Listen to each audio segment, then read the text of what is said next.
আসসালামু আলাইকুম ভিউয়ার্স, কেমন আছেন সবাই? আশা করছি সবাই ভালো আছেন। আমি আলহামদুলিল্লাহ ভালো আছি। তো নতুন আরেকটি ব্লগ নিয়ে চলে আসলাম আপনাদের মাঝে। আর এই তো সকালের ওয়েদার দেখতেই পারতেছেন, মানে পুরো আকাশ জুড়েই মেঘ ভাসছিল। তো আজকের ওয়েদারটা ছিল একদম মেঘলা মেঘলা। তো যেকোনো মুহূর্তে বৃষ্টিও চলে আসবে। এদিকে আমি ছেলেকে সকালের নাস্তায় আম চিড়া নিয়ে নিয়েছি। তো সেটাই ছেলেকে এখন খাওয়াবো। তো ছেলেকে আম চিড়া খাইয়ে দিয়ে আমি সকালের নাস্তাটা অফ ক্যামেরায় করে নিয়েছি। এরপর মনে হলো যে একটু আইসক্রিম খাই, হয়তোবা ভালো লাগবে ঠান্ডা জাতীয় কিছু খেলে। সেজন্যই আমি ফ্রিজ থেকে চকোলেট আইসক্রিমটা বের করে নিয়েছি। তো ডিপে যে এখানে রাখা হয়েছে, একটা সাইড বরফ ছিল আর একটা সাইড একদমই আইসক্রিমটা মানে গলে গিয়েছিল। যাই হোক, তো এটাই নিচ্ছিলাম, তো এখন খাবো। তো ভিডিও দেখতে দেখতে যারা এই পর্যায়ে চলে এসেছেন, শুরুতে লাইক দিতে ভুলে গিয়েছেন, তারা অবশ্যই একটি লাইক দিয়ে ভিডিওটি কন্টিনিউ করবেন। আপনাদের একটি লাইক আমার ভিডিওটি অনেকজনের মাঝে পৌঁছে দিতে সাহায্য করবে। তো ইদানিং যে পরিমাণের ভিউ হয়, তো এর তুলনায় অনেকটাই কম লাইক হয়। তো আপনারা হয়তো লাইক দিতে ভুলে যান, তো কেউই ভুল করবেন না, সবাই চেষ্টা করবেন লাইক দিয়ে ভিডিওটি ফুল ওয়াচ করার জন্য। তো এরপর আইসক্রিম খেয়ে মায়ের সাথে বসছিলাম। তো দুপুরে মাকে বলছিলাম যেন টক পাতার ভর্তা করে, সেজন্য মা সেই গাছ থেকে গিয়ে ডাল কেটে নিয়ে এসেছে, সাথে আমাদের গাছের পুঁই শাকও নিয়ে এসেছে। তো এগুলোই মা মেয়ে বসেছি একসাথে হাতে হাতে মানে বেছে নিব। তো মায়ের সাথে অনেক গল্প হচ্ছিল, আর হাতে হাতে কাজগুলো করে নিলে কিন্তু কাজগুলো তাড়াতাড়ি হয়ে যায়। এমনিতে তো মা একাই এই কাজগুলো করে। যাই হোক, তো আজ আমি একটু বসেছিলাম মায়ের সাথে, গল্প করছিলাম আর কাজে একটু হেল্প করছিলাম। তো বাচ্চারা অসুস্থ থাকে, আমি বাসায় আসলেও মানে মাকে যে হেল্প করব, এই সময়টা আর হয়ে ওঠে না। তো আজকের ওয়েদারও তেমন ভালো নয়, তো সেটা শুরুতেই দেখিয়ে দিলাম। তো এর মধ্যে কিন্তু কিছুক্ষণ পর পর টিপ টিপ বৃষ্টি পড়ছে। তো এই বৃষ্টি দেখে আসলেই ভালো লাগছে না, যেহেতু বোন যাবে আজ হসপিটালে। তো সে আজ গিয়ে নতুন আরেকটা ডাক্তার দেখাবে, তো সেই ডাক্তার যা বলে তাই করানো হবে। যদি এই ডাক্তার বলে দেয় যে আজকেই সার্জারি করতে হবে, তাহলে আজকেই করে নিবে। তো সেই জন্যই আর কি বোন চলে যাবে হসপিটালে। তো এদিকে অনেক বৃষ্টি হইতেছিল, তো বৃষ্টির কারণে ওরা রেডি হয়ে বের হতে পারছিল না। তো একটু পর পরই ওরা আর কি মানে বোরকা খুলছিল আবার পড়ছিল, এরকম একটা অবস্থা। তো আমার মেয়ে তো মন আর মানছেরা, যখন দেখেছে যে তার দুই আন্টি রেডি হয়ে গিয়েছে। তো এখানে ছিল আমার কাজিন আর আমার ছোটো বোন। তো এদিকে ডাক্তারের মানে দেখানোর সময় একদম চলে এসেছে। তো ওরা আরেকটু আগে বের হতো, বৃষ্টির কারণে আর বের হতে পারলো না। যাই হোক, এখন যাচ্ছে, গিয়ে কি হয় তো সব কিছুই আর কি পরে ফোনে ডিটেলসে সব কিছু শুনবো। তো এখন ছোটো ভাইও সাথে যাচ্ছিল, যেহেতু ওরা দুইজন যাবে। তো ডাক্তার নাকি মানে যে ডাক্তার দেখানো হবে উনি বলে দিয়েছে, যদি এরকমই মানে রিপোর্টের যে পিকগুলো দেখিয়েছে, তো উনি বলেছিল যে যদি এরকমটাই হয়ে থাকে, তাহলে ওকে আজকে সার্জারি করে ফেলবে। তো যাই হোক, এই জন্যই আর কি এখন মানে ফ্যামিলির কাছ থেকে বিদায় নিয়ে যাচ্ছিল।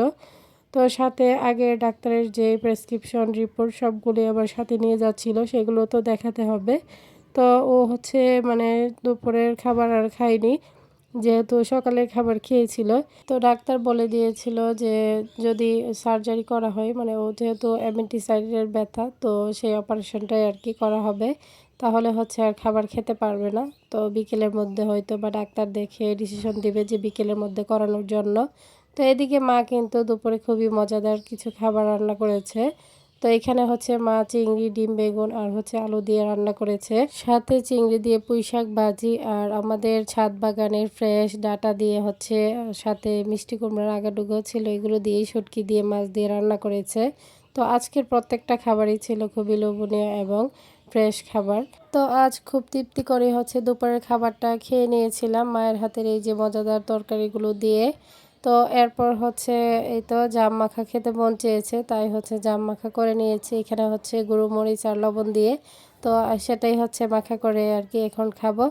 তো জামের দিনে কিন্তু এই জামগুলো খেতে ভালোই লাগে, আর এগুলো খেতেও মিষ্টি ছিল।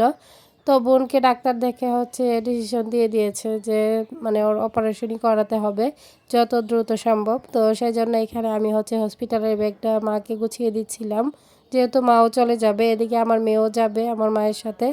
তো আমি বাড়িতে এখন একা হয়ে যাব, তো বাড়ি দেখার দায়িত্বটা এখন আমারই। তো আমি আমার ছেলে আর বাবা থাকবো। তো ছোট ভাইও তো ওদের সাথে যাওয়া আসার মধ্যে আছে।